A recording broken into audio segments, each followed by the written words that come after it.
January 17. Pharaoh invites Jacob to Egypt. The news soon reached Pharaoh's palace. Joseph's brothers have arrived.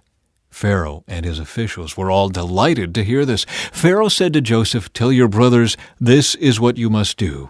Load your pack animals and hurry back to the land of Canaan. Then get your father and all of your families and return here to me.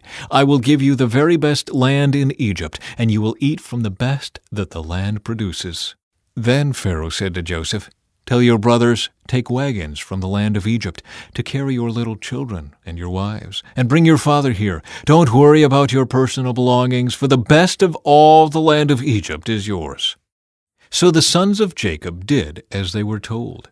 Joseph provided them with wagons, as Pharaoh had commanded, and he gave them supplies for the journey, and he gave each of them new clothes. But to Benjamin he gave 5 changes of clothes and 300 pieces of silver. He also sent his father 10 male donkeys loaded with the finest products of Egypt, and 10 female donkeys loaded with grain and bread and other supplies he would need on his journey. So Joseph sent his brothers off, and as they left, he called after them, "Don't quarrel about all this along the way." And they left Egypt and returned to their father Jacob in the land of Canaan. "Joseph is still alive," they told him, "and he is governor of all the land of Egypt." Jacob was stunned at the news. He couldn't believe it. But when they repeated to Jacob everything Joseph had told them, and when he saw the wagons Joseph had sent to carry him, their father's spirits revived. Then Jacob exclaimed, "It must be true! My son Joseph is alive! I must go and see him before I die." Jacob's journey to Egypt. So Jacob set out for Egypt with all his possessions. And when he came to Beersheba, he offered sacrifices to the God of his father Isaac. During the night, God spoke to him in a vision. "Jacob, Jacob," he called. "Here I am," Jacob replied. "I am God, the God of your father," the voice said. "Do not be afraid to go down to Egypt, for there I will make your family into a great nation.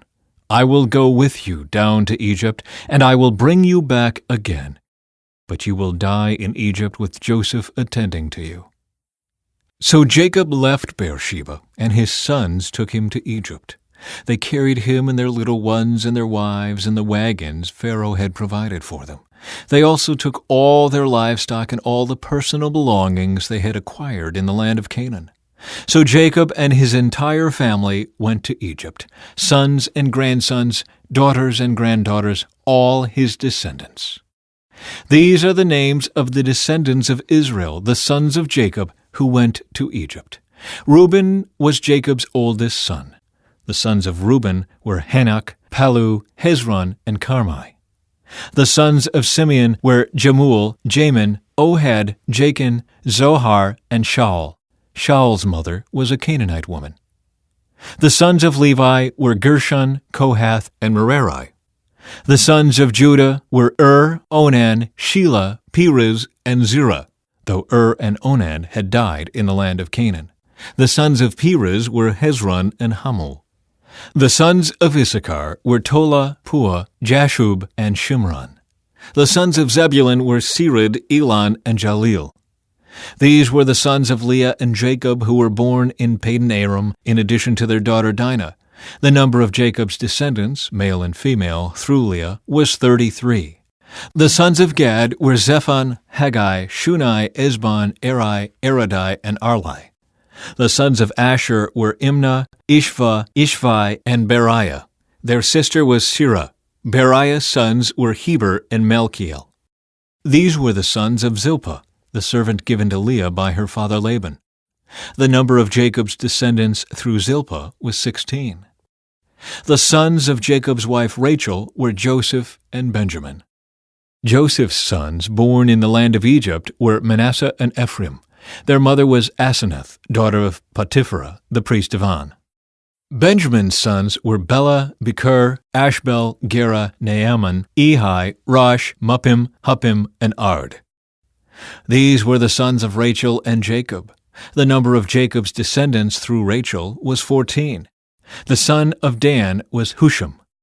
The sons of Naphtali were Jazeel, Guni, Jezer, and Shillem. These were the sons of Bilhah, the servant given to Rachel by her father Laban. The number of Jacob's descendants through Bilhah was 7. The total number of Jacob's direct descendants who went with him to Egypt, not counting his sons' wives, was 66. In addition, Joseph had 2 sons who were born in Egypt. So altogether, there were 70 members of Jacob's family in the land of Egypt. Jacob's family arrives in Goshen.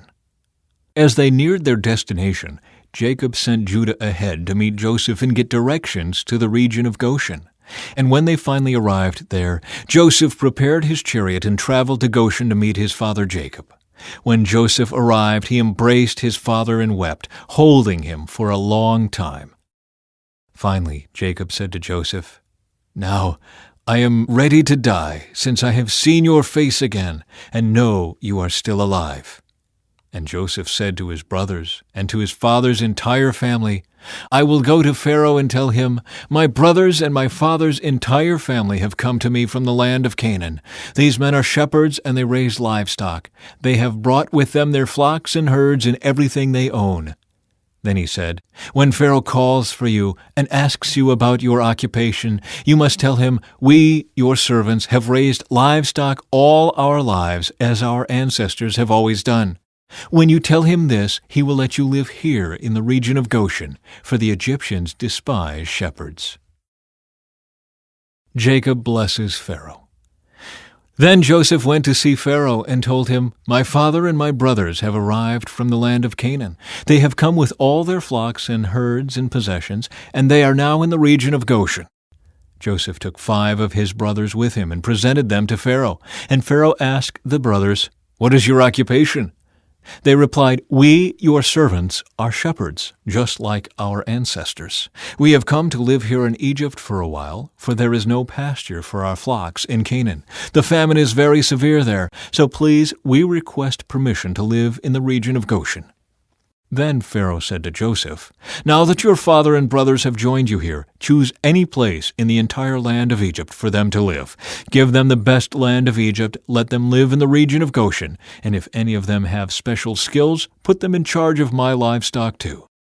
Then Joseph brought in his father Jacob and presented him to Pharaoh, and Jacob blessed Pharaoh. "How old are you?" Pharaoh asked him. Jacob replied, "I have traveled this earth for 130 hard years, but my life has been short compared to the lives of my ancestors." Then Jacob blessed Pharaoh again before leaving his court.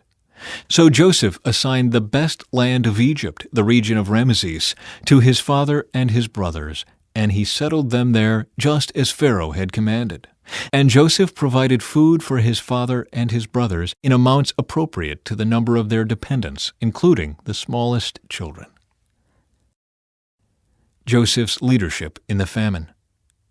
Meanwhile, the famine became so severe that all the food was used up, and people were starving throughout the lands of Egypt and Canaan. By selling grain to the people, Joseph eventually collected all the money in Egypt and Canaan, and he put the money in Pharaoh's treasury. When the people of Egypt and Canaan ran out of money, all the Egyptians came to Joseph. "Our money is gone," they cried, "but please give us food, or we will die before your very eyes." Joseph replied, "Since your money is gone, bring me your livestock. I will give you food in exchange for your livestock."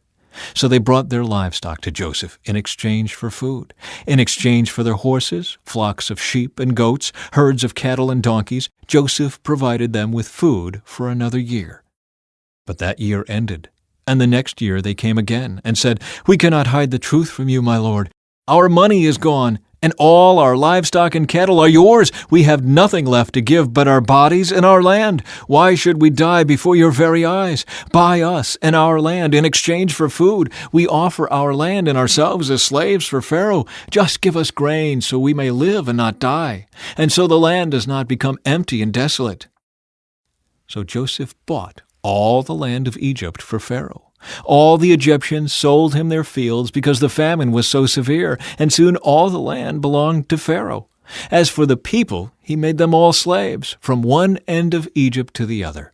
The only land he did not buy was the land belonging to the priests. They received an allotment of food directly from Pharaoh, so they didn't need to sell their land. Then Joseph said to the people, "Look, today I have bought you and your land for Pharaoh. I will provide you with seed so you can plant the fields. Then, when you harvest it, 1/5 of your crop will belong to Pharaoh. You may keep the remaining 4/5 as seed for your fields and as food for you, your households, and your little ones." "You have saved our lives," they exclaimed. "May it please you, my lord, to let us be Pharaoh's servants." Joseph then issued a decree, still in effect in the land of Egypt, that Pharaoh should receive 1/5 of all the crops grown on his land. Only the land belonging to the priests was not given to Pharaoh. Meanwhile, the people of Israel settled in the region of Goshen in Egypt. There they acquired property, and they were fruitful, and their population grew rapidly.